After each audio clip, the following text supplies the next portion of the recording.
Assalamualaikum warahmatullahi wabarakatuh. Bismillahirrahmanirrahim.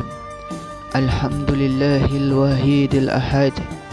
Wassalatu wassalam ala man fis sama ismuhu Ahmad wa fil ardi ismuhu Muhammad wa ala alihi wa ashabihi amma ba'd.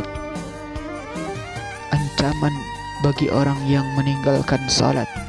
Saudara-saudara, sebagian ulama berkata seperti disebutkan dalam sebuah hadis, barang siapa menjaga salatnya, maka Allah Subhanahu wa ta'ala akan memuliakannya dengan 5 perkara.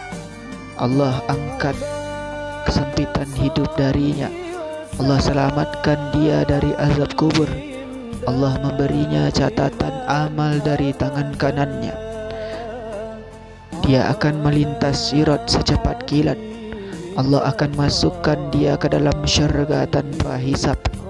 Dan barang siapa melalaikan salatnya, maka Allah akan menyiksanya dengan 15 siksaan.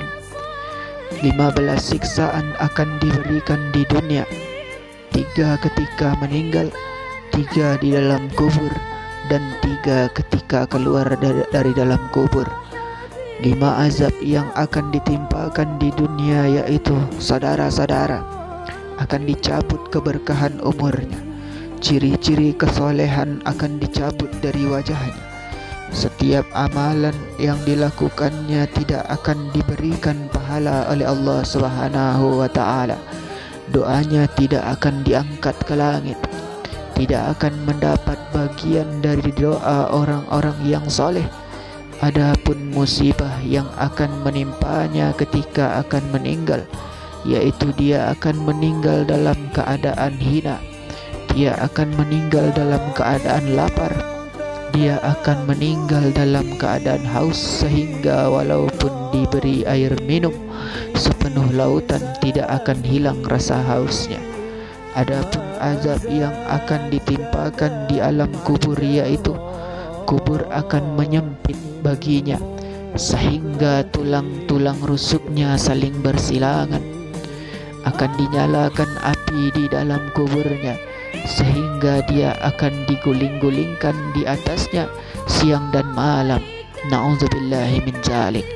Allah Subhanahu wa ta'ala akan memasukkan ular ke dalam kuburnya yang bernama Suja'ul Aqra, dan ular itu akan menguasainya.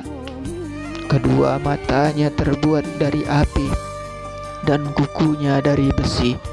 Panjang setiap kukunya adalah sehari perjalanan. Dia akan berkata kepada si mayit, "Saya adalah Suja'ul Aqra." Suaranya bagaikan petir yang menggelegar. Na'udzubillahi min dzalik. Saudara-saudara, ia berkata lagi, "Rabbku telah memerintahkanku untuk memukulmu karena melalaikan salat subuh sampai terbit matahari, dan memukulmu karena melalaikan salat zuhur sampai asar, dan memukulmu karena melalaikan salat asar sampai matahari tenggelam, dan memukulmu karena melalaikan salat maghrib sampai masuk waktu isya, dan salat isya sampai masuk waktu subuh.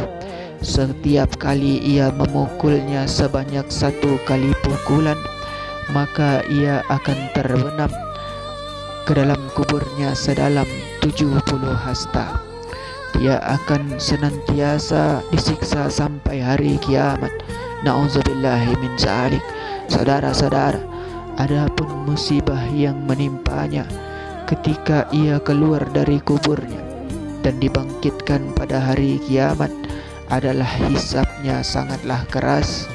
Lalu Allah akan marah kepadanya, masuk ke dalam neraka jahanam. Di dalam satu riwayat disebutkan bahwa pada wajahnya tertulis 3 barisan huruf, 3 baris tulisan yang berbunyi, "Wahai yang menyia-nyiakan hak Allah, wahai yang menyia-nyiakan hak Allah, wahai yang dikhususkan dengan kemarahan Allah, sebagaimana engkau telah menyia-nyiakan hak Allah di dunia, maka pada hari ini engkau akan berputus asa dari rahmat Allah. Na'udzubillahi min zalik. Saudara-saudara yang dimuliakan oleh Allah Subhanahu wa taala, mungkin hanya itulah yang bisa kita bicarakan pada pertemuan kali ini. Mudah-mudahan ada manfaatnya. Terima kasih atas segala perhatian saudara. Mohon maaf atas segala kekurangan. Wabillahi taufik wal hidayah. Wassalamualaikum warahmatullahi wabarakatuh.